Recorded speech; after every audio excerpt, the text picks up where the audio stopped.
காஞ்சிபுரம் மாநகரம் திருக்காலிமேடு 21வது வார்டில் வட்ட செயலாளர் சிவகுமார் ஏற்பாட்டில் பூத் கமிட்டி கூட்டம் நடைபெற்றது.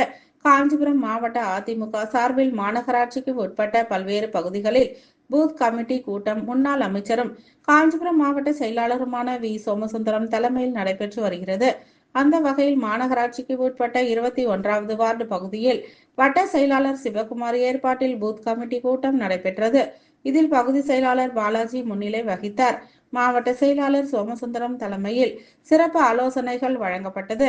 இதில் கழக அமைப்பு செயலாளர், முன்னாள் பாராளுமன்ற உறுப்பினர் காஞ்சி பன்னீர்செல்வம், முன்னாள் மாவட்ட ஊராட்சி தலைவர் நீலாவதி, மாவட்ட அம்மா பேரவை செயலாளர் KUS ராமச்சந்திரன், மாவட்ட பொருளாளர் வழக்கறிஞர் வள்ளிநாயகம், மாவட்ட மாணவரணி செயலாளர் வழக்கறிஞர் திலக்குமார், மாநகராட்சி மாமன்ற உறுப்பினர்கள் அகிலா, தேவதாஸ், சிந்தன், வட்ட செயலாளர் கபாலி, ஒன்றிய செயலாளர் தும்பவனம் ஜீவானந்தம் மற்றும் 21வது வார்டு கழக நிர்வாகிகள் உள்ளிட்ட பலர் கலந்து கொண்டனர்.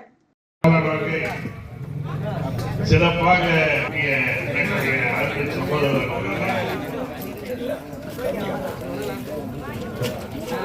சிவகுமாரை பொறுத்தவரை சிறப்பாக செய்யக்கூடியவர். இன்றைய தினம் கூட பூத் கமிட்டி அமைக்க வேண்டும் என்று நாங்கள்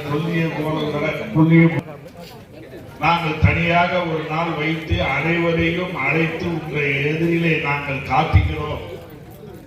அது மட்டுமல்ல, வெற்றி பெற செய்வோம் என சூழ்நிலைத்து இங்கே பணியாற்றி கொண்டு